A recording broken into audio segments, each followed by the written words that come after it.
And we're live. Hello, everybody. Welcome to Socialist Action webcast. This is webcast number 6 in the fall 2022 series. My name is Elizabeth Weiss, and I'm the Federal Treasurer of Socialist Action, a member of the NDP Socialist Caucus Steering Committee, a past Secretary of the Toronto and York Region Labour Council, and a retired member of the Canadian Union of Postal Workers. We acknowledge that this event is taking place on Indigenous lands across Turtle Island, known as North America. That includes the unceded territories of the Mississaugas of the New Credit, the Wendat, and Haudenosaunee people in a place called Toronto. We join in the fight for justice, recognizing that there can be no real reconciliation without restitution. That entails seizing the assets of the big resource corporations and returning them to the commons. Tonight's topic, healthcare in crisis, causes and solutions, with Penny Lama in Vancouver, Chris Sapp in Alberta, Daniel Terade in Toronto, Victor Morgan in Newfoundland and Labrador, and our very special guest, the Cuban consul in Toronto, Sabdiel Lafarge. Across Canada and around the world, new pandemics are spreading, hospitals are full to overcapacity, and pharmaceutical giants reap billions in profits. With the notable exception of Cuba, why is this happening? And what should the working class do to end this crisis? So let's hear from our first speaker. Penny grew up in a medical family where they, according to her, ingested health-related discussions for breakfast, lunch, and dinner. It seems she was destined to follow her mother's footsteps into the operating room nursing. Penny's full-time career spanned 38 years in teaching hospitals and led her to advocate for excellence in the career of young nurses. Penny was minimally involved with the nursing organization in BC, but did attend Union Stewart-led information sessions held in the hospital's teaching auditorium, which has since been banned by the hospital. A highlight was the provincial nurses' strike of 1989, when she took her children to the picket line outside Vancouver General Hospital, or workplace. Notably, every media report about the strike focused on the operating room in VGH. So welcome, Penny. Good evening and afternoon from the unceded traditional territories of the Coast Salish people, the Musqueam, Tsleil-Waututh, and Squamish nations, who have cared for these lands, visited by Captain Vancouver with exquisite dignity, despite gold rushes, railroad building, deforestation, pipeline construction, and so many other unsustainable enterprises. What I aim to provide you with today is a view from the inside. During my 38-year career in operating room nursing, I've had the privilege of teaching and mentoring students of general nursing and operating room nursing courses. My wish for young people in healthcare has always been that they will have careers as stimulating as mine was. We know that the pandemic exposed major cracks in the Canadian health system that nurses, doctors, and allied healthcare workers have been screaming about for decades. Many social policy authorities have drawn the unmistakable parallels between the effects of capitalism on every public service and the disintegration of what's lately been referred to as the care economy. 30 years ago, I began to understand the connections between the care we provided to patients and money, which was like mixing water with oil. The simile now is much more profound, as it is in every publicly provided service in our capitalist society. And the survival of public services rests entirely on the shoulders of the service providers. The operating room staff I worked with were supervised by a head nurse. Originally, the people in this position were fellow OR nurses who had in-depth knowledge of the workings and needs of their jurisdiction and who could advocate for their staff. In time, these leadership positions became populated by non-healthcare trained administrators with business backgrounds. Consequently, they made decisions about issues that they knew nothing about. as well as siphoning off desperately needed funds from patient care. Here in British Columbia, the BC Nurses Union, like all unions, had noble origins, advocating for job justice and respect for nurses. Eventually, the power of representing nurses led the union leadership to get in bed with the neoconservative provincial government. And this process changed the union's contract bargaining focus to represent business interests. Consequently, nursing staff have been forced to carry out patient care duties with almost robotic behavior. Staffing plans using computer software require the distillation of hands-on patient care into numerical time valuations, resulting in insufficient time allowances for unpredictable, individualized care. And thanks again to the pandemic, the deplorable situation with long-term and home care staff being disabled by time constraints to give clients sufficient attention to their needs was grossly and shamefully exposed.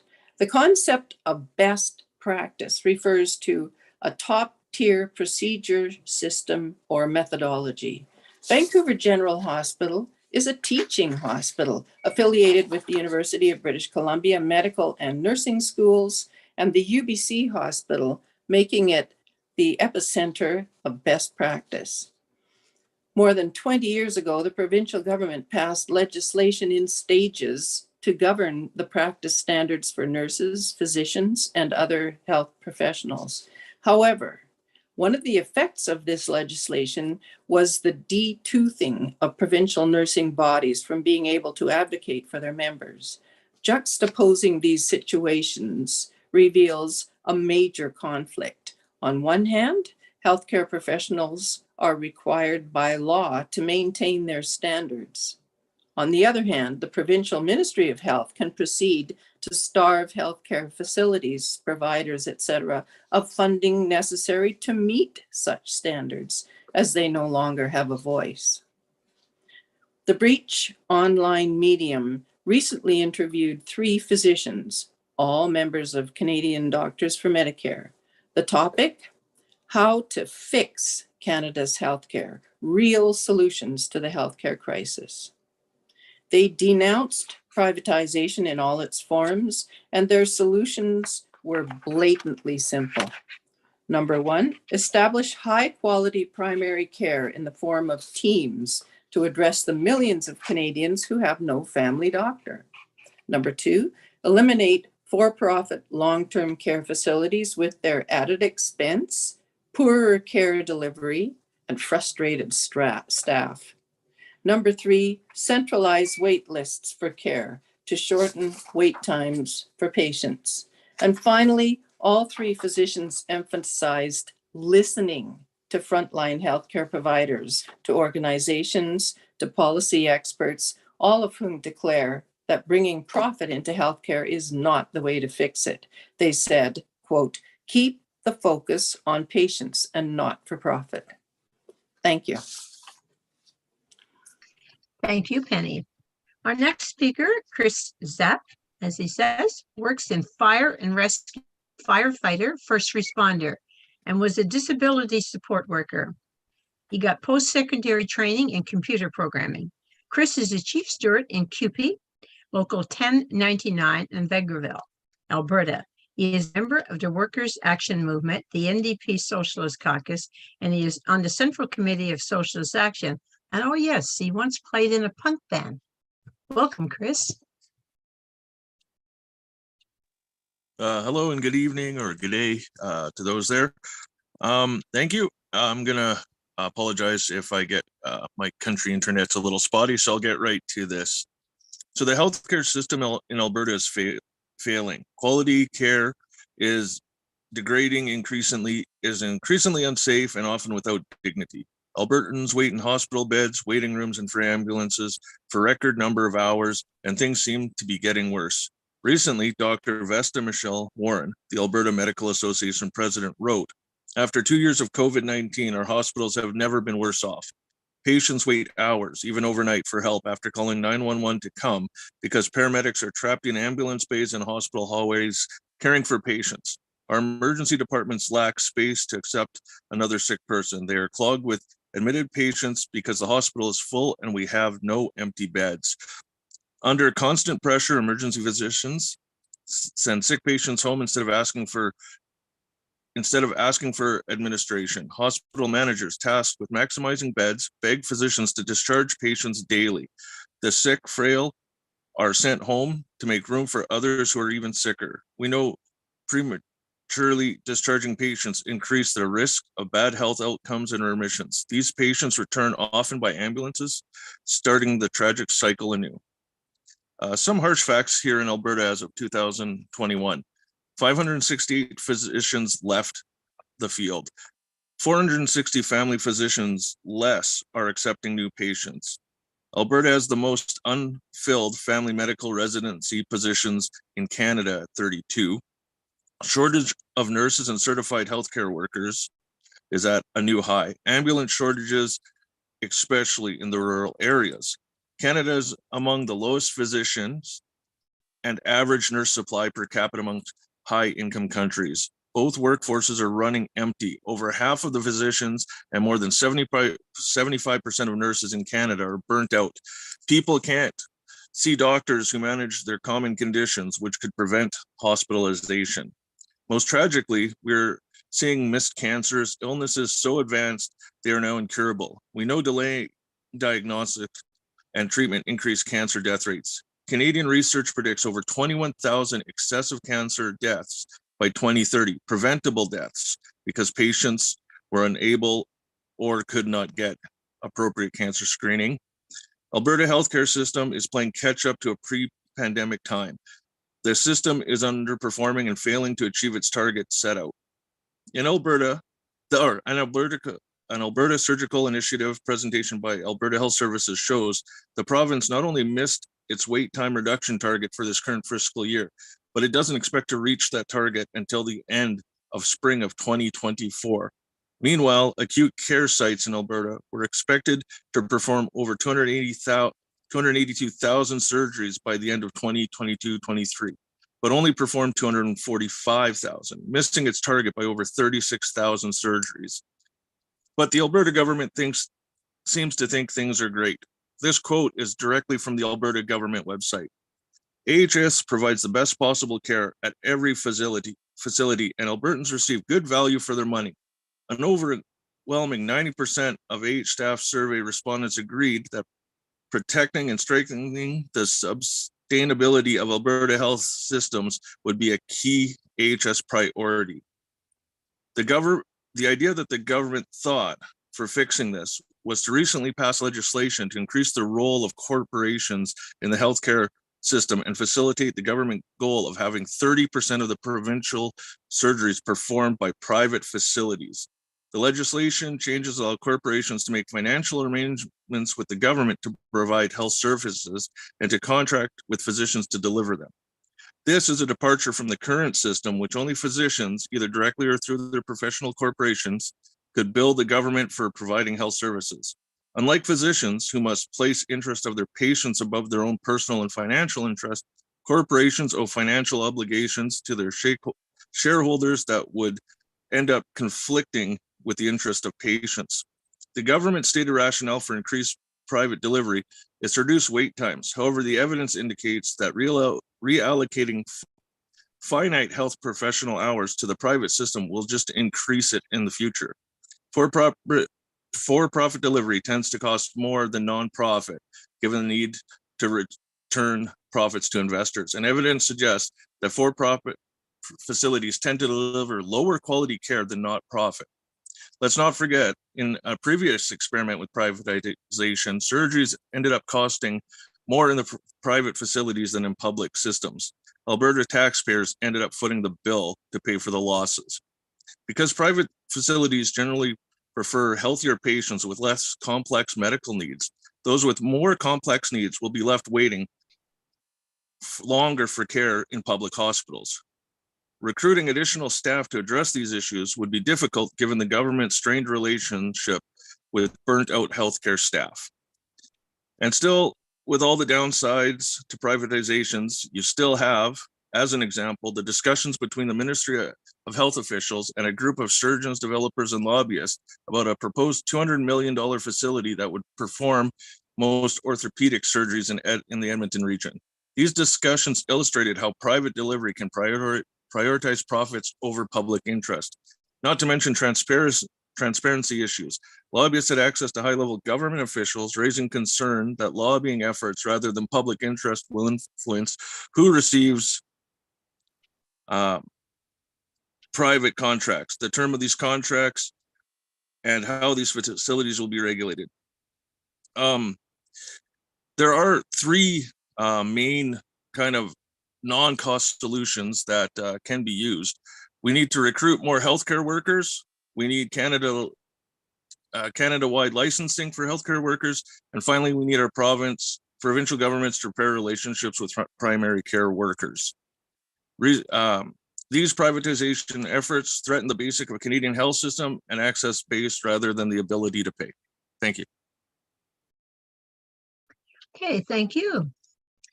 Our next speaker is Daniel Turade. He immigrated to Canada as a child refugee from Bosnia and Herzegovina.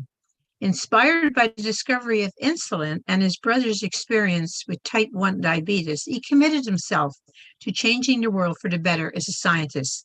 Daniel obtained his PhD from the University of Toronto in the Department of Laboratory Medicine and Pathobiology in 2021. The process revealed that we cannot simply science our way out of the systemic issues plaguing society. So Daniel committed to organizing in the streets and in the workplace against exploitation and oppressions of all forms. Daniel is a proud member and union steward in QP 3902 and ran for Secretary Treasurer at the 2021 Ontario Federation of Labour. Today, Daniel lectures at both the University of Toronto and Toronto Metropolitan University in the Life Sciences, and he also ran for Toronto District School Board trustee in Parkdale Park Ward 7, and he's a leading member of Socialist Action. Welcome, Daniel. Thanks, Elizabeth, and thanks to all the participants. I'm really enjoying hearing the update from across the country. The news isn't great in Canada, but the fact that there are people all across the country that are keeping eyes on this and organizing around the issue of healthcare is really the way forward. And so I'm going to approach not our primary healthcare system, but rather our pharmaceutical industry. It's something I focused on as a scientist. I've really seen how the universities have become corporatized. And as opposed to primary healthcare, we don't really have any public pharmaceutical production in Canada at all anymore, meaning we're fully ensnared by the for-profit interests of these big pharmaceutical companies. So imagine my surprise on November 10th, when Eli Lilly, which is one of the three pharmaceutical companies that collectively dominate the global insulin market, three companies produce 90% of the world's insulin. They tweeted out, quote, "We are excited to announce that insulin is free now." This came with the normal blue check that you would expect from an official corporate account. Of course, if you've been following the Twitter shenanigans recently, you know that this was actually another case of the fake but verified tweets. This wasn't the real Eli Lilly, of course. You would never expect a for-profit corporation to do something out of the goodness of their heart if doing the opposite would make them money. But the aftermath of this tweet, this fake announcement of free insulin for all, really does reveal some of the contradictions of capitalism and why we need to abolish the for-profit system in the production of pharmaceuticals. So immediately after this fake tweet, Eli Lilly, from their real Twitter account, had to go online and really quickly clarify for all their shareholders, we're not planning on giving out free insulin. That's not our intention, because of course not.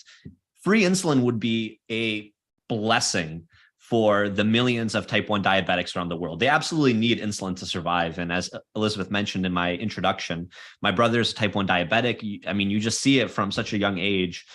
And so really the discovery of insulin in Canada was a huge inspiration for me, knowing that scientists through their creative work found a way for people with diabetes to actually be able to live a long life.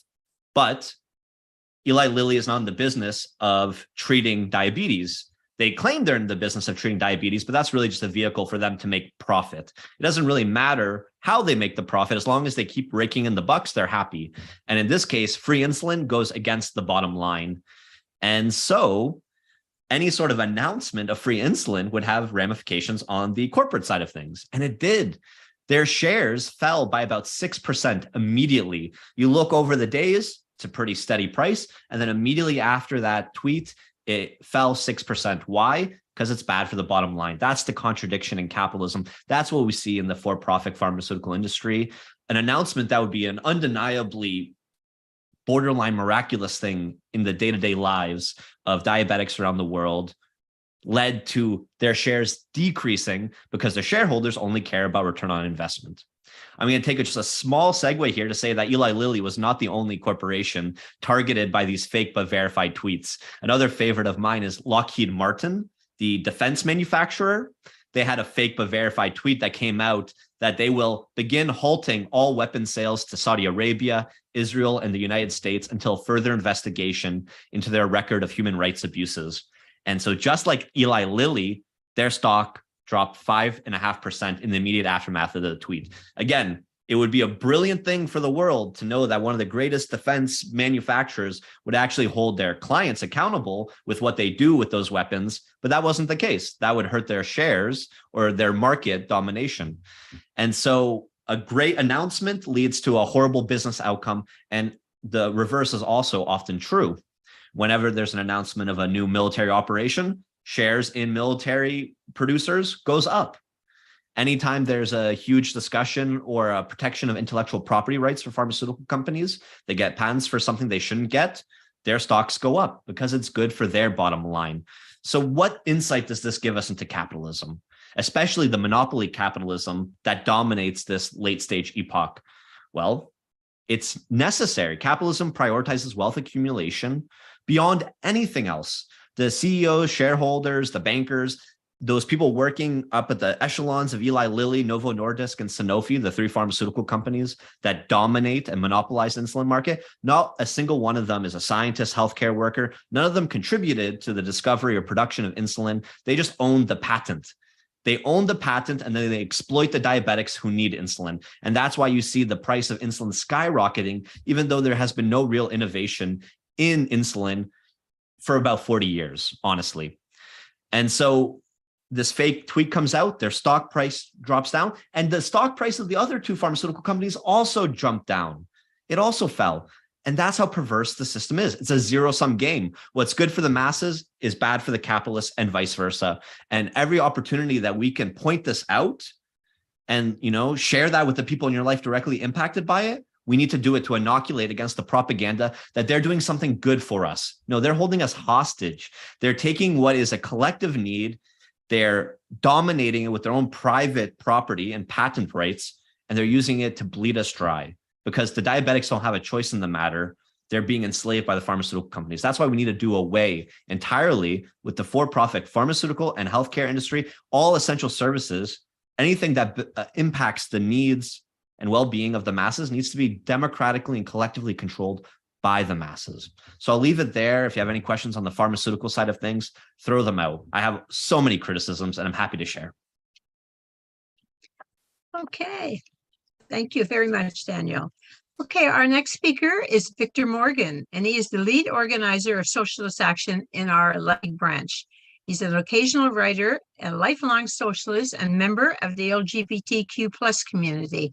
Victor has spent almost his entire life on the rock. And for those who don't know what that means, it means Newfoundland. So welcome, Victor. Thank you, Elizabeth. I'm very, very happy to be here. And I'm amazed by the comrades we've had speak so far. Canada, as many of us know, is a country that is divided in a lot of ways. And the division I'm going to talk about tonight is not a division between liberal or conservative or a division between black or white. It is a division between the elite and the working class, the people who own the country and the people who live in and operate the country's resources and modes of transportation and everything else. So if you have the elite and you have a country of working class people, how does the elite govern something they do not understand? How can the rich and ultra wealthy govern a country full of people that they have never lived in the lives of? Their answer to this is to privatize it. Let everybody in their sector run everything. Let them run the public transportation. Let them run the health. Let them run the oil. Let them run everything. And unfortunately, what we see with capitalism is a little bit is too much and a lot is never enough. So they will take everything they can take as long as they can take it. Can Canada even survive privatization in its healthcare? No, it can't. The simple answer is no. Which country spends more on its healthcare? You would ask yourself, the United States, which has a private system, or Canada, which has a public funded system. The United States, as a government, spends more money on its healthcare than Canada does per capita. And it's because most people in the United States that do not have private healthcare are waiting until the end of possible treatment to actually go to the doctor. So the government has to foot the bill for what is essentially life-saving treatment because people aren't going to the doctor. They can't afford it. They don't have private insurance. In Canada, we're lucky that we do have public healthcare. Unfortunately, the government wants it privatized. They don't make any money off it being public. You don't have the massive insurance companies that exist in the United States here in Canada, at least not to the same degree. You do in many sectors of healthcare, but not as a massive conglomerate like they have down there. But that is the end goal, to privatize it, to divvy it up to the capitalists, and to sell off what is a pillar of our society, what is something we need to survive. Our healthcare is so basic to human existence that everybody in every walk of life at some point will encounter our healthcare services. You may never encounter our police if you're lucky enough to not have it happen. You may never encounter fire rescue. You may never encounter disaster services, but you will encounter our healthcare. It is something that touches the lives of every single Canadian in this country. That is not negotiable. It will happen. And as we've seen, privatization does not serve those systems. It doesn't push those systems to be better. In fact, it dismantles them in many cases. We saw it in Britain with the public funded mail that survived for 500 years before it was privatized. And when it was privatized, it fell to pieces. It's no surprise. It was bled for every bit of profit it was worth. And then it was basically abandoned so much as it used to be. We see it with public transportation. When's the last time Canada installed a train system? When's the last time it installed a subway system? It keeps putting in highways that are congested to God knows what, with air that's barely breathable on the 15-lane highway, but they won't build a train. We see it with electricity, which, if anyone knows the history of the discovery of electricity, Nikola Tesla intended it to be free. It was supposed to be a service that anybody could use. It was supposed to be government built, made sure that everybody had access to it. It was going to be the next innovation of human existence, electricity, as far as the eye could see. And unfortunately, the capitalists took it, they perverted it, and now it's a service. Now it's a utility, and you have to pay for it no matter what, no matter where you live in the country. It's not cheap either. They do the same thing with prisons in the United States. They turn prisons into pseudo-slavery camps, which is how they lobby the government to have worse crime bills so they can fit more people into their prisons, because they don't care about keeping people safe. They care about making products with cheap labor. Capitalism has no value for a forest until the forest is cut down and paved over and the wood's been sold. So how could we put our healthcare, something so vital to our existence, in the hands of private interest? It is mind-boggling. Here in Newfoundland, over the last year, we have seen 20 emergency rooms close. Over that in the past couple months, just not been reported on yet. We have right now 390 family doctors that are practicing. These aren't just family doctors. They also work in our hospitals almost full time. We have over 120,000 people here in the province of 500,000 that do not have family doctors, that cannot see a physician, that have to go to the emergency rooms where the wait times are 15 to 20 hours, where people are being told to go home. You will not receive care. We're bleeding physicians leaving the province. Every day there are more gone. And all we can tell prospect medical students that want to come here is we can't be competitive. We cannot offer you a wage that other provinces offer you. In fact, we're going to hope that you come here for far less for some reason, because that would make sense for you financially. We just spent in the province of Newfoundland $195 million giving out $500 checks to everybody as a way to help the cost of living. But how many doctors could we hire for $195 million? How many nurses could we hire? How much new medical equipment could we get? We're a province that famously wastes its money, and we're doing it again. We are closer now than we have ever been as humanity to the vision of utopia. We can fix all of our problems. We have the technology, we have the willpower, we have the manpower to do it. All we need to do is let the shackles of monetary value that we have created fade away from us. Thank you. Thank you, Victor. Thank you. Okay, so now we're going to go to our very special speaker of the evening, which is Sabdiel Lafarge. He's a member of the staff of the Consulate General of Cuba in Toronto. He studied law at the University of Havana, graduating in 2013.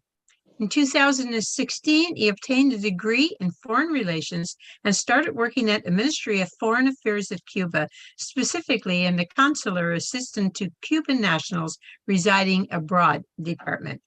In 2017, he was appointed to the Cuban Consulate in Washington, and in 2021 to the Consulate General of Cuba in Toronto. In revolutionary Cuba, healthcare is not a commodity. It is a right for all, admired around the world. So a very warm welcome to Sabdiel. Oh, thank you so much, Elizabeth, for your introduction. I'm very glad to be here sharing these remarks on the Cuban healthcare system with you. I would like to start by saying that right after the triumph of the revolution in 1959, Cuba had only 6,000 doctors.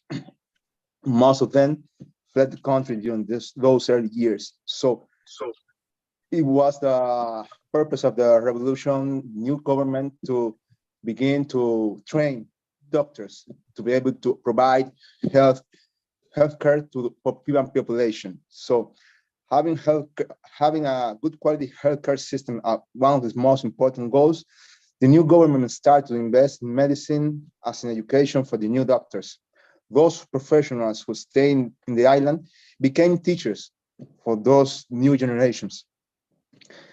During their careers, medicine students in Cuba are taught not to take medicine with an economic purpose, but with an intention to help others and to help all those in need. Primary healthcare attention is the main key of the Cuban healthcare system. We're more focused on prevent people from getting sick and getting ill than to cure the actual illness. All Cuban nationals have access to any healthcare institution, regardless they live either in the urban areas or in the countryside.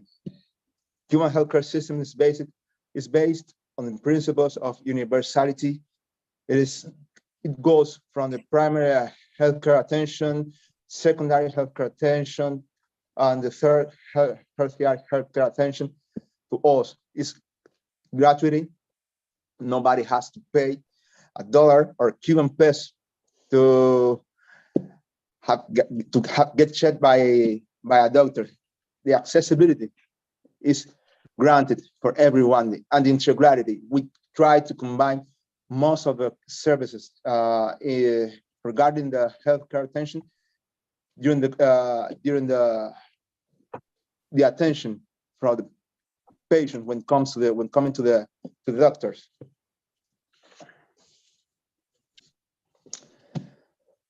Nobody is asked about the social security number when they get checked by a doctor. No debt comes out from visiting any hospital or healthcare institution. In 1999, Fidel Castro founded the Latin America School of Medicine. I assume that most of you have heard about this institution. young students from Latin American, African, and Middle East countries are studying in this institution. They're formed with the universal approach of the idea of serving in their countries of origins once they graduated from the school. We're taught with the principle of internationalism to help those across the world, no matter which place it is. Cuba has sent medical brigades to several countries, mainly in Africa, fighting Ebola, diphtheria, and many others diseases. We got present nowadays in 59 different countries around the world. We have had some scientific progress, regardless our tiny economy. Cuban scientists were able to eradicate HIV transmission from mother to child. Our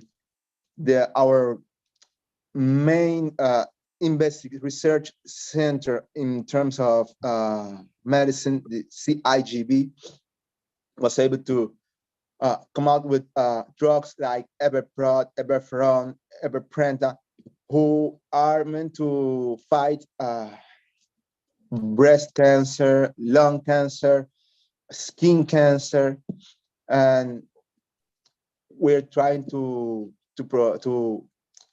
provide these drugs and sharing with all the countries in the world and anybody who's willing to take our drugs. We managed during the COVID-19 pandemic, we managed to obtain 5 candidates of vaccines. And you probably have heard about it: Abdala, Soberana, Mambisa. Nowadays, we got 90.3% of our population vaccinated against COVID-19 in our country. However, it is worth to say that we don't think that Cuban system is the solution for all the problems in the world regarding healthcare attention. I think that every country must find the way to organize and structure their healthcare system and manage to provide access to their populations, to all the healthcare institutions throughout the world. Right now, we're facing a very critical situation regarding the access to resources. We're suffering from lack of resources to fight. We're going through crisis because most of the drugs that we use to provide healthcare attention, to make surgeries, the country is not able, because to obtain it in the international market. One of the causes is because the U.S. blockade on Cuba. The access, most of the markets for Cuban government is banned. So it's quite hard for us, for our government to get these drugs. And however, we do our best to keep the system running and keep providing assistance to all the Cuban who comes to the hospital. That's the principle of our revolution that would never be changed as long as the Cuban revolution stays in power. And we're trying to make this situation, we're trying to overcome this situation. I know this might happen. I know that for a country with a tiny economy like ours, it's quite difficult to provide, to go up to the levels of the developed countries in the world. However, we come out with some statistics similar to those from those developed countries. The lifespan in Cuba right now is about 8.4 years, similar to those in the countries that you'll know. And we're trying to be able to continue to providing assistance, sending our brigades to anyone who asks our help and our collaboration. It was always been a principle of our revolution. It will always be.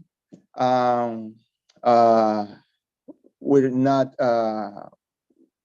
I just want you to be sure that in this regard, you can always count with the help of the Cuban government, Cuban revolution. So I'll give you. That's all I have to share with you. If you have any question, feel free to ask. I'll be gladly answering all your questions. Thank you for having me. Thank you, Sebdiel. And I want to say before we go to the questions, I happened to be in Jamaica 3 years ago when all of this started. And I'm telling you, Jamaicans, as well as those of us in winter in Jamaica, was very glad when vaccines came in from Cuba, and also 30 doctors and nurses showed up to help Jamaica during the crisis. So thank you. Thank you so very, very much. Thank you. So now I will go to our producer, Dave, who will put 3 questions in the chat. He's probably done so already, and he will also read them. And the lineup will be this way. We'll start with Daniel, then go to Chris, then to Sadiel, then to Penny, then to Victor. And you'll have 4 minutes to answer 1, 2, or 3, or neither. It's all up to you how many questions you want to answer. I know 4 minutes is not going to be long, but we have a lot of questions. Okay, so go ahead, Dave. The first question comes from Barry Weisletter. What is the connection between houselessness and the growing healthcare crisis? The second question comes from Judy Kosh. What is it like in the emergency rooms in Cuba? The third question comes from Ellen Ramsey. Are the provincial governments hiring enough nurses and doctors? Do they plan to hire more? What is the holdup? Okay, you each have 4 minutes to answer 1, 2, or 3, and we'll start with Daniel. Yeah, thanks, Elizabeth. Thanks, Dave. And again, great remarks all around from all the participants. I'm going to focus on question 1. And the connection between houselessness and the growing health crisis is circular. It feeds into each other and it keeps looping around. You see under capitalism, a huge percentage of the population suffering from so-called diseases of despair and other sort of material indicators of health. The number of people, especially in younger age brackets, who suffer from, alcoholism, different addictions, who, if they don't have steady income, are living rough, sleeping in the streets. And we know that leads people to really desperate health situations. These are the people that are going to be going to emergency maybe multiple times in a year because of overdose, because of exposure, because of malnourishment, because of infectious diseases, that if they had access to steady employment, to social services, it wouldn't get to that point. And so you see a healthcare crisis when it's underfunded. These same people that need these supports are even more vulnerable. One thing Chris was talking about earlier, when governments are under such strain, our healthcare system is under such strain, there's a impetus or an impulse or a pressure to send people home before they're ready. And I know in Ontario, where I'm familiar with the numbers, with mental health, that's a huge issue where people end up going to some of our mental health hospitals, and they might be there for a couple of days in acute care because of potential suicidality or other, acute crises. And then they get sent home, and the majority of them do not see any mental health professional for follow-up within the first 6 months. They had this horribly acute situation. They might get seen in that situation, and then there's absolutely nothing later. So underfunded healthcare systems aren't able to help people get back on their feet. And just generally decaying situation under late stage capitalism leads more people to these diseases of despair in the first place. And so people are getting really hammered on all ends. And that's why not only do we need to put more money into healthcare, we also need to put more money into our communities. Healthy communities where people have steady jobs, they don't have to be concerned about housing, access to nutritious foods, are the same communities that need less access to healthcare in the first place as well. And so if we attack the problem for both ends, that's when we'll start achieving some really glorious things. Okay, thank you. Chris? 4 minutes. Yeah, I guess I'll start with number 1 and a little bit of number 3 if I have time. So one of the issues with, I guess, with the homelessness kind of also comes back also with like areas, especially out in the rural parts of the provinces in the country, and that's where it kind of ties in with how the funding is being done within. I can speak here in Alberta. The way we do funding currently is where it's just done through a global budget where money is just allocated based on what they expect, not what's actually needed. So there has to be a change in that, because you have certain hospitals that are better known, maybe with certain things that they do, different lobbyists that push for money, and that money gets allocated year after year with no thought to these other areas. So if you have area hospitals and centers that deal with troubled issues, but they're underfunded and they're never going to catch up because the money has predetermined to where it's going to go. So Europe has actually changed their budget funding to like activity based, where it's the more use a hospital or a center uses, the more money it gets allocated, and they've seen vast improvements in countries using that. As for sorry, I'm just checking. Yeah, with hiring enough nurses and that, and what's the holdup? We have a ton of people that could potentially be nurses, but the government has it set up where they don't allow people who've come to this country who have these degrees a smooth transition in. It's, well, redo your schooling, which is really, it's hard for a lot of people. So they need to kind of look at using those people, which would greatly add to the people who are needed. Thank you. Okay, thank you, Chris. We'll now go to Sebdia.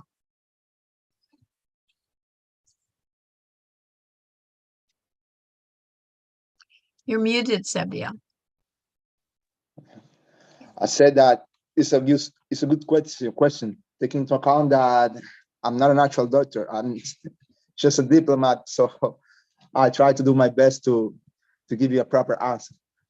So emergency rooms in Cuba are meant to provide the primary attention to those who come to the premises of the hospital with a huge health problems, huge crisis, huge an urgency regarding his well-being and his integrity. So it goes from the primary sector, which is based on the block, not in the hospital, but in the polyclinics, which are based in the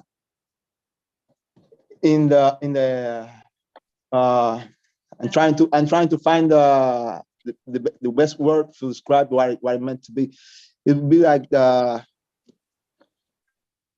barrio. I don't know how to say that in English. I hope you get what I'm trying to say. Communities. Thank you so much. Which are based in the communities, and from that on, patients are redirected to the hospital, taking into account what they need, what's the urgency, what's the what actions should be taken in order to preserve the life of this human being. As I was saying before, nobody's asked about the social security number when coming to the doctor. They get checked free of charge, and we try to give them the best attention we can, counting with the resources we have. So that's the main structure of the emergency rooms in Cuba. They're meant to provide primary and urgent healthcare assistance to those with a huge health problem, and to keep the integrity of the people when coming to the hospital. Okay, thank you so much. Okay, Penny? I almost feel like saying what they said because I love Daniel's just beautiful, succinct expression of diseases of despair. Oh, yeah.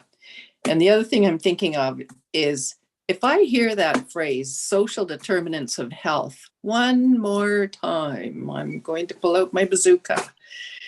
It's just an administrative label on what we know from common sense.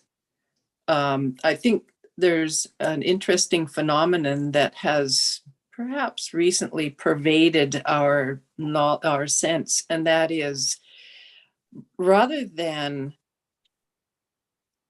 approaching individuals with their issues, looking at just one isolated part of whatever their problem is, we need to look at the whole individual, because we're sort of all connected. The arms are stuck to the chest and all that sort of thing.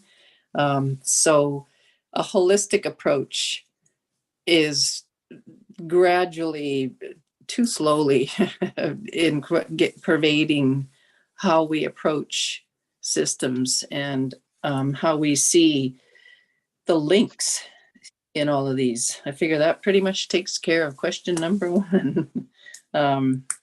Provincial governments hiring more staff. In BC, we would love to say, listen, guys, so you think spending all this money supporting pipeline construction and deforestation and all of those really nasty, unsustainable things is the best way to spend it? So you haven't talked to us. We'll tell you what. So poaching from other jurisdictions is kind of what's on their agenda these days, if for no other reason than just to make themselves look good and feel better, like we are doing something. Spaces in training schools, medical schools and nursing schools have always been too little, so insignificant. So, and I can attest to this being hugely historical. I remember standing in the living room of my house 35 years ago and listening to a principal in one of the nursing organizations saying, in 10 years, a whole bunch of people are going to be retiring. That's us. And there's not going to be enough staff. So we need to increase the numbers in the schools, et cetera, et cetera. And what has changed? Nothing. Little, very little. So they're slack in what they're doing. Thanks. Thank you. Thank you, Penny. Victor? So I'm going to tackle question one a little tiny bit, because I feel that our other comrades have answered it with a wealth of knowledge. And question 3, because obviously, unfortunately, I don't live in Cuba. As much as I would love to go there and visit the beautiful place that it is, I don't have the funds right now. So we're going to go with those 2 questions. One thing you can really look at to see the cycle of homelessness and houselessness and the lack of care and the lack of health is our veterans. Our veterans that go overseas to fight in wars, who are near, burn pits and chemical weapons and stuff like that, that are really horrible on your health. And they see and hear horrible things. They come back with, what used to be shell shock syndrome, which now we know is PTSD. They come back and they suffer from addiction. They suffer from nightmares. They suffer from horrible things. And unfortunately, many of them don't get the care that they need. They end up falling into addiction. They end up falling into other horrible things, and eventually they become houseless. So that is a very stark indication of the cycle, because it's definitely real and pervasive. And our government pledged $50 million a few years ago during, I believe it was the 2019 election, to help fix the veterans' issues. But unfortunately, the system itself is broken, so no amount of money will fix it.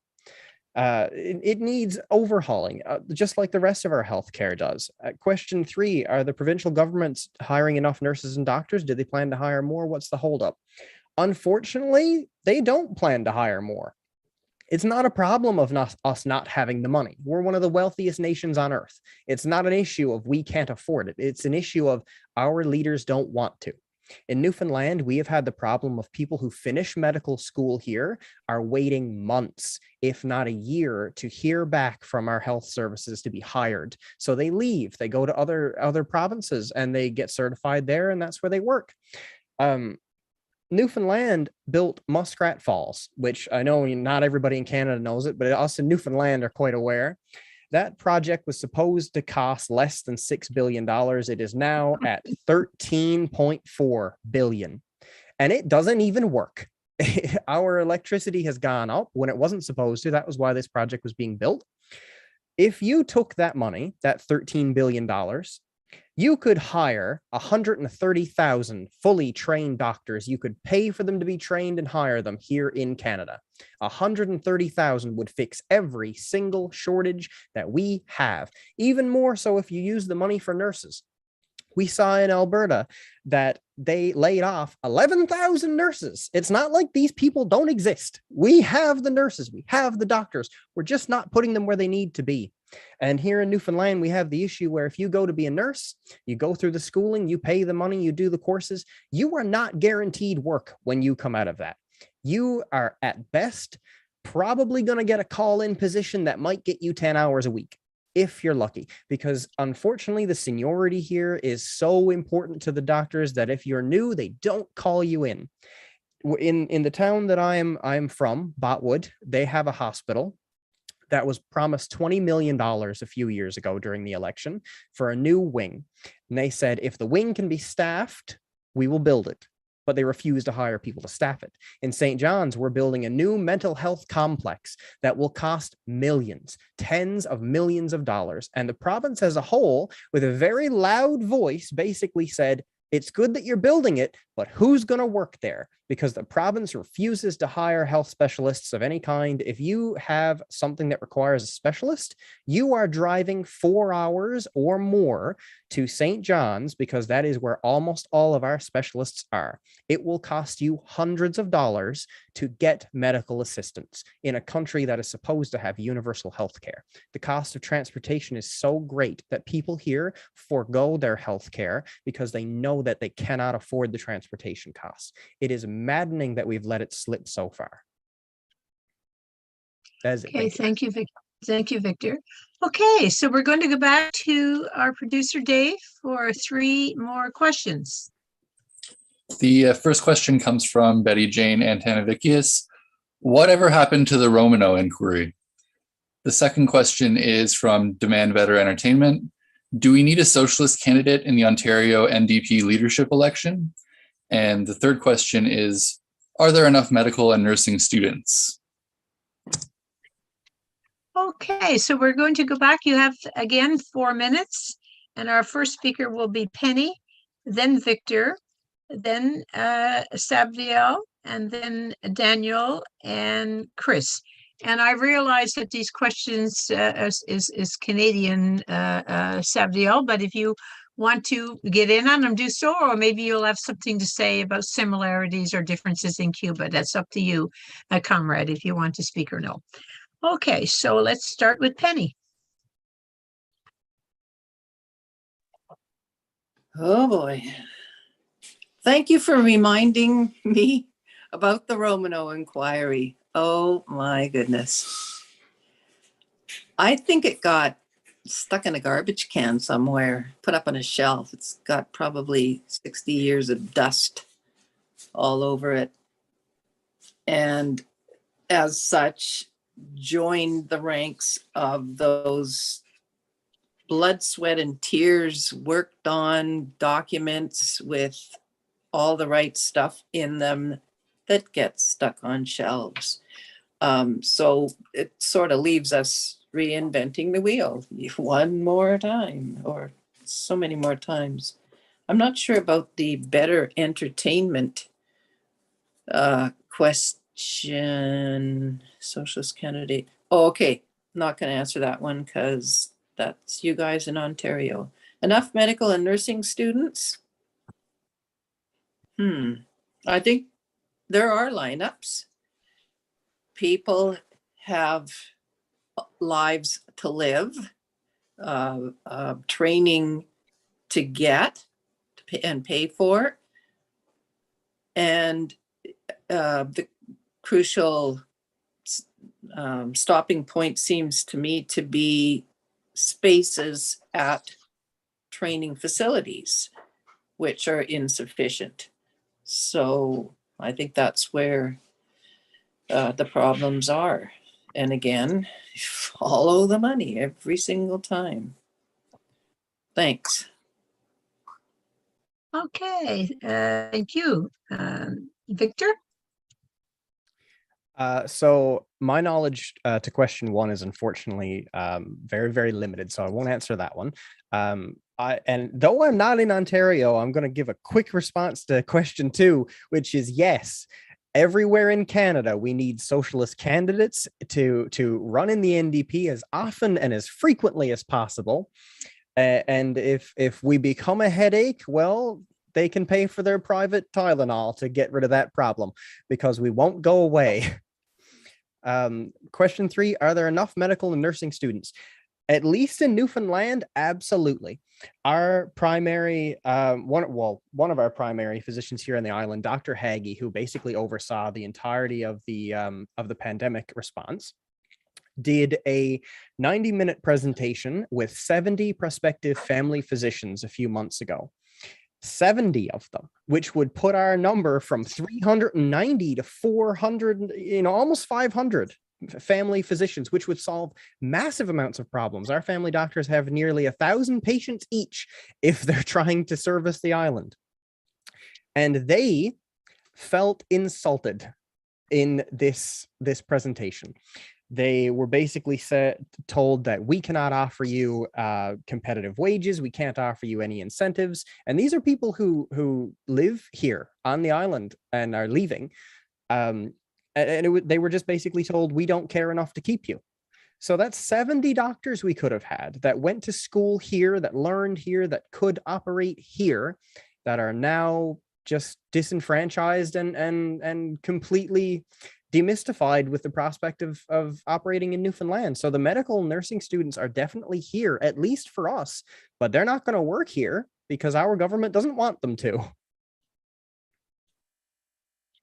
Okay, Sabdiel?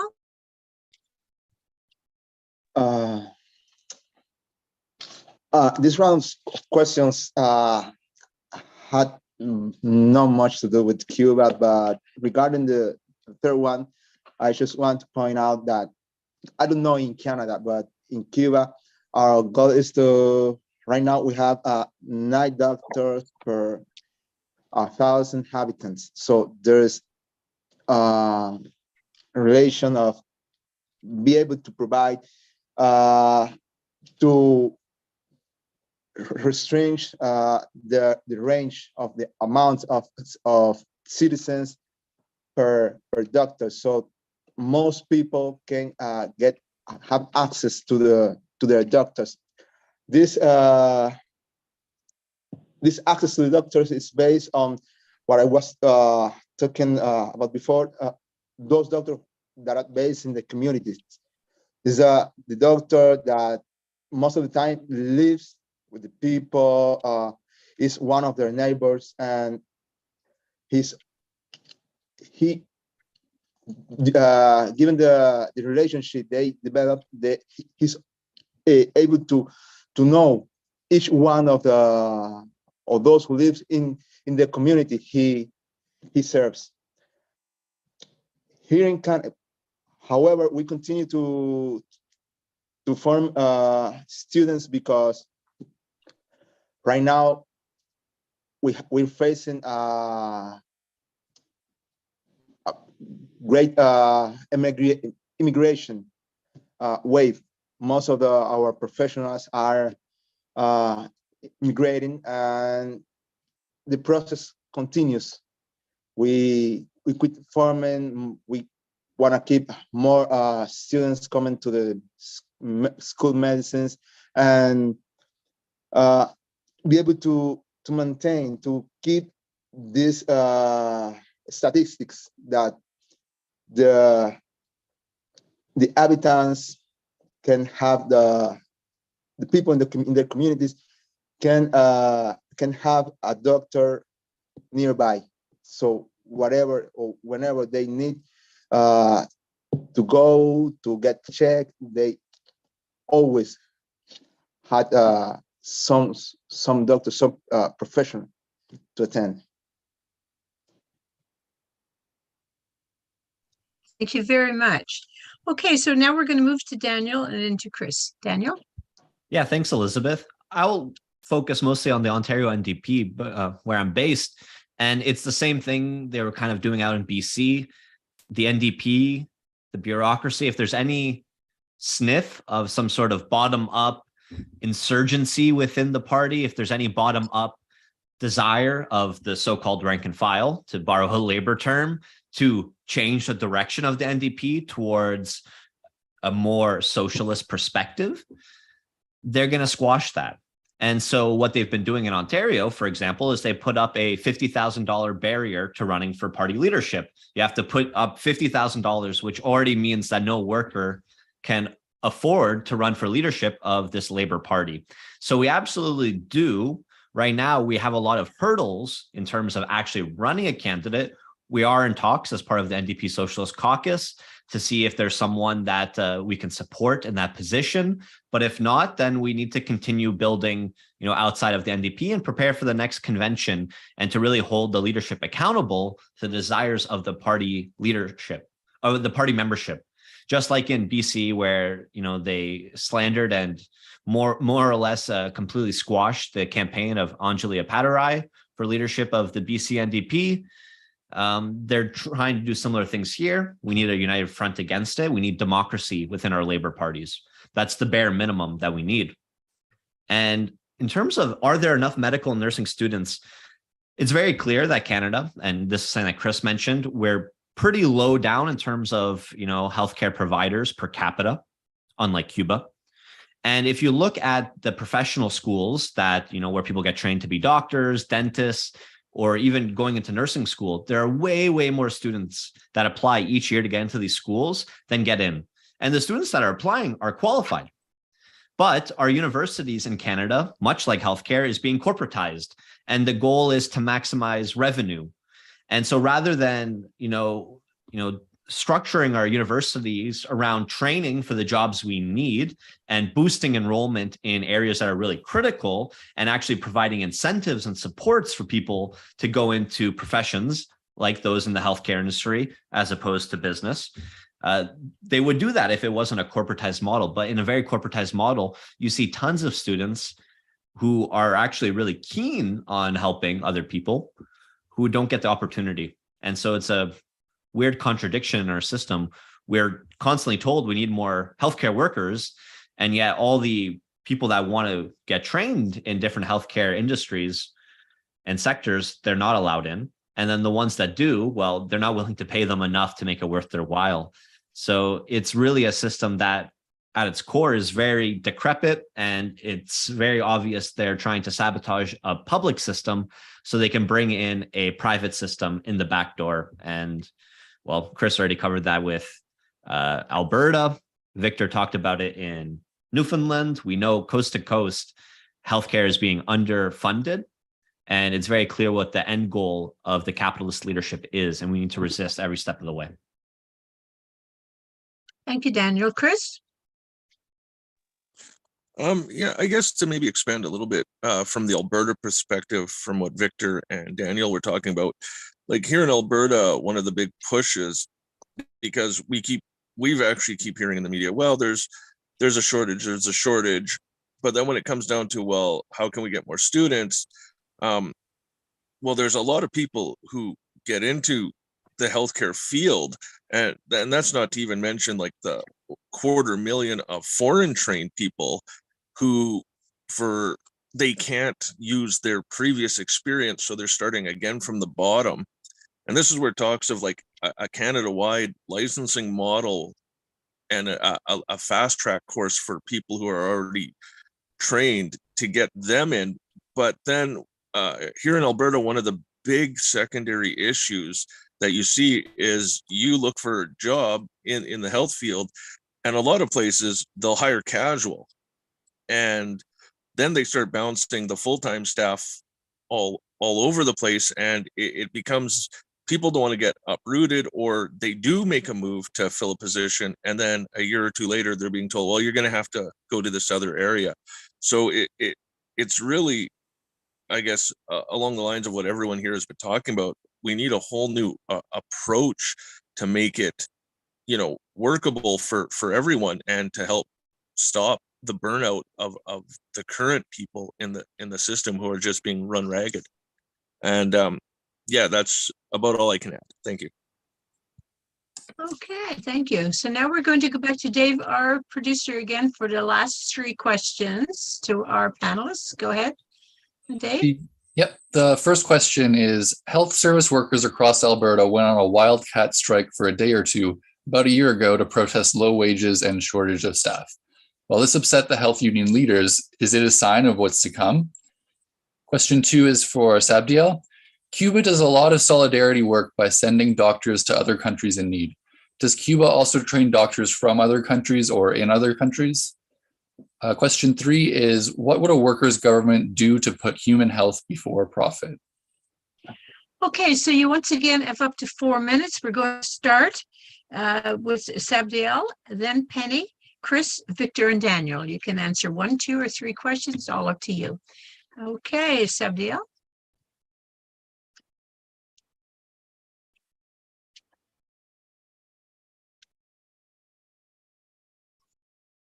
You're muted. Oh, here, I am here. Okay. Well, yes, yes, we send medical brigades to very different countries around the world, but we also train doctors in Cuba. We got the Latin American School of Medicines, and most of the young people from countries of Latin America, Africa, Middle East are invited to come to Cuba. They apply for come to Cuba to start studying medicine. They spend 6 years studying their careers, and when they finish, they get graduated, they go back to their countries of origins, and the main purpose is that they were able to provide healthcare attention, not to the traditional, to the middle and upper class, but those ones who throughout the years don't have access to the healthcare institutions because they don't lack the resources. They can afford to pay for a doctor, and other things like that. But our answer is yes, we do train doctors from other countries in Cuba. Yeah. Okay, thank you. Penny?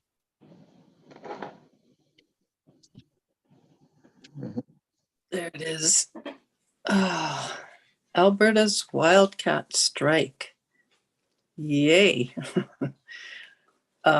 We've had some interesting discussions about just what it takes to attract attention to an issue. And when things get so bad as they are now, that's what has to happen. With respect to, is this a sign of what is to come?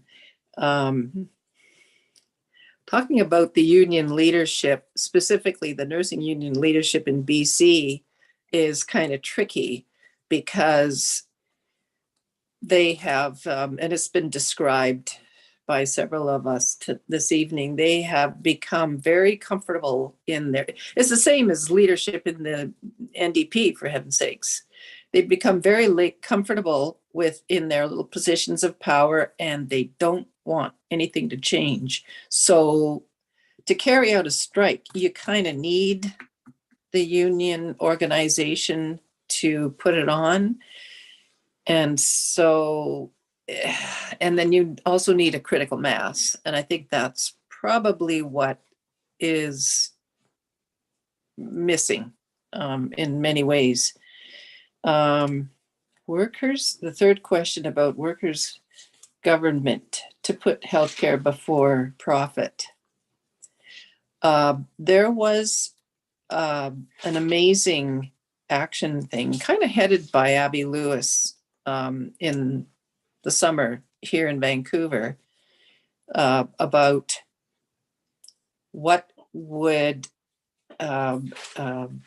grassroots organizing look like, say in, I think, it was the Ministry of, can't remember the key word, but it proposed the successes that would hypothetically take place, say by 2025, I think was the year that they chose. And that would be what it seems to me a workers' government would look like. And it wouldn't just be talking about healthcare. It would be talking about our lives, everything that we do. And so that's what would be required to make human health take precedence over profit. Thanks. Okay, thank you very much. Chris? I'd like to comment a little bit about the wildcat strike and if it is perhaps a sign of things to come. I do think it is a sign of things to come. For quite a few years, the province of Alberta, no secret, has always been, the Conservative Party and then bounce to the Liberals, kind of here or there. But the unions had kind of almost moved away from the grassroots aspect, and it was kind of along where you kind of did what the leadership said. But with everything that went on and the healthcare workers getting pushed to the point where something had to break, and having the public support the workers and not, turn on them with, we've all heard, they just need more, they just want more money, they're just being greedy. It was like, no, this is a serious situation. These people are putting themselves on the line. And I think it reinvigorated the grassroots aspect of the union's membership. The leadership, I think, is a little scared because unfortunately here in Alberta, a lot of the union has become kind of almost the system that it was meant to fight against. So moving forward and seeing things that are, going on across the country even now is starting to bring life back into the workers and their voice and their fight, and bringing more and more people together to support it. Thank you. Thank you. Victor? All right, so I'm going to spend every second I've got on question 3, which is, what would a workers' government do to put health before profit? And it needs to do 2 things, more so than anything. It needs to become a system of need, which is, if we need it, we build it. If we need it, we make it. If there needs to be a hospital, we're going to put one there. If there needs to be doctors and nurses, we'll hire them and we'll train them. If they don't exist, we'll put them through school. And it needs to be a system of compassion. It needs to care about people in this country. It needs to care about its citizens. It needs to care about the children who need medical care, the elderly that need medical care. Rather than the dollar signs in their eyes, it has to be people's lives that they care about, their health, their form of living, health expectancy in the country. That's what they need to care about, not profit. So one thing that I wanted to bring light to is, I know many people remember one of the sweeping gun bans that happened a few years ago, in which the regulatory powers were invoked to ban the production and sale of certain firearms. What some people don't know is the regulatory powers of Canada extend further than that. And it is within the power of the federal government of Canada to remove copyright and patent from things that they so see fit to do it to. So in a perfect world, our government would remove private patent from life-saving drugs. We could create them in our own facilities. We could create them in our own laboratories. And that would be a system of compassion, making them because we need them, making insulin because we need it, not to sell it, hiring doctors because we need them, not to put them in a private healthcare facility that we can charge people, $150 an hour for a consultation that their insurance may or may not cover. It would be a system in which is decided on by the people. It's pushed by the people, not the elite, to be cut up and privatized. And in its perfect form, it would involve dental, it would involve eye care, it would involve necessary so-called cosmetic surgeries, such as transitional surgery that Canada has a very hard time providing to trans people in the country, as is, let alone in such a way that is compassionate. I mean, if I want to donate blood, which we have a shortage of in the province and in the country, I need to drive 4 hours, because there is not a blood taking facility within that area of me. So how am I supposed to help save someone's life if I cannot even donate blood? I am an organ donor. If I die outside of a certain radius from our one and only organ donation hospital here in the province, I'm no good to anybody. I mean, every organ I've got is useless. So we need to make it a system of need. Put hospitals where they need to be. Put doctors where they need to be. Stop looking at this as how much money can we make? Because as long as capitalism exists in the system, compassion cannot. Well, follow that, Daniel. I'll Go try my ahead. best. I mean, I focus on the same question. I'm going to answer the question of what a workers' government would do by going back in time 2 years. And let's assume the pandemic of COVID-19 befalls the state of Canada. And instead of having a neoliberal government in charge, imagine if we had a workers' government where workers and oppressed peoples, the masses collectively, democratically represented in workers' council. What would be the first thing that would happen? First, there would be a massive remobilization of resources to what's absolutely crucial in the context of a pandemic. You would see immediately private manufacturing, or manufacturing that's not as crucial during a pandemic, be converted to what is crucial during a pandemic. We'd immediately start making in our publicly owned factories high quality masks. So every single person would be able to put on these masks when they go shopping and doing other essential things outside. Immediately, the vast majority of scientists who are in, let's say, basic research, translational research that doesn't have an immediate dividend with respect to the pandemic would immediately be mobilized towards contact tracing and testing. As a scientist, what happened during the pandemic in reality was I was sent home. There was no way in this neoliberal system to coordinate our resources. I started working at a grocery store just to have something to do. Meanwhile, I had all the skills needed to carry out the PCR testing needed for contact tracing. And I wasn't the only one. There are thousands of us. That's how inefficient the system is.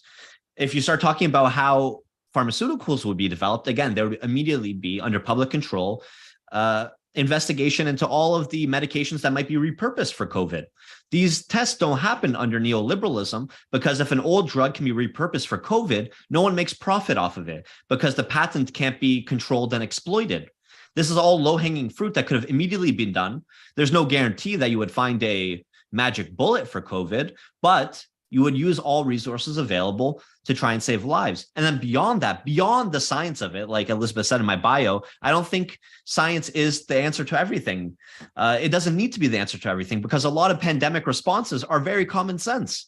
The things that don't require being done can be shut down for the time being so that people can be distanced from these masses of people. That doesn't mean that people need to stop seeing their friends and family. In fact, under a workers' government, we could prioritize the things that actually matter to the masses. We can prioritize seeing friends and families on special occasions while deprioritizing all the Starbucks that need to keep running. That was the fundamental contradiction of the pandemic for me. By the time we got to Thanksgiving of the first year, people were being told, you need to go back to work, but you can't see your grandparents, you can't see your kids, you can't see your friends. We were treated primarily as producers and consumers rather than human beings with needs that are beyond the measures of profit and return on investment.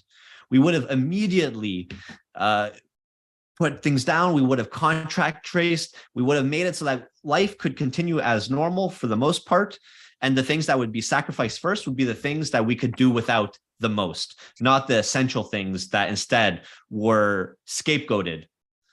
And I think we would have seen not only with the pandemic, we could have put such a dent in it. We didn't even talk about China. The Chinese government has a number of things you can criticize it about. This doesn't need to be a glowing endorsement of all aspects of Chinese society and the Chinese government, but they immediately prioritized halting infection spread. And they were able to do that because they had more of a centralized market where the government is in charge of more things. And they realized that in the short term, it might seem more inconvenient, but in the long term, the Chinese people spent less time under lockdown than we did with thousands and thousands of fewer deaths. That's what could be achieved even with a modicum of centralization. And now if we had a true workers' government where workers' councils and local democracy was in charge, well, we would have been able to challenge or rise to the challenge of the pandemic on our 2 feet as a collective, making sure that people's needs are prioritized rather than the few people for whom the last 2 years has been a blessing because the capitalists got wealthier while we suffered everything. Thank you. Okay, folks. Well, this brings us to the end of our webcast. And a very special thanks to Sabdiel, who took time out of his very busy schedule to be here with us tonight. It was our pleasure to have you, comrade. And thanks to Penny, Chris, Daniel, and Victor. And of course, to our technical producer, Dave Inning in Toronto, and to Barry Weisletter, our political producer. And to all you listening out there live, and those who will be listening and tuning in to YouTube in the next days and weeks ahead. If you like what you've heard tonight and want to know more about Socialist Action or to join, please sign up at our website, www.socialistaction.ca, or just give us a call, 647-986-1917. Easy to remember, 1917 was the year of the Russian Revolution. And also, the show, as I said earlier, the show has been recorded and it can be seen on the Socialist Action YouTube channel anytime you wish. Within moments after this is over, it will be up on YouTube. The next webcast will be Saturday, November the 26th. It is the Socialist Action Fall Education Conference, and it will be online with sessions in Eastern Time, which the first one will be at 1 p.m. Eastern Standard Time. And it's Science and Militarism with Cliff Connor. 4 p.m., Eco-Socialism, Marxism, and Political Action with Yazan Kaya, Emily Stairs, and Gary Porter. And at 7 p.m., Building Mass Movements and the Revolutionary Party with Daniel Ture, Yvonne Anson, and Chris Zapp. So that's Saturday, November the 26th, starting at 1 p.m. For anybody that's interested, you can find the link on our website. So please attend. In the meantime, please be safe, stay healthy, and stay active. Bye for now. All right, the stream has ended. Oh.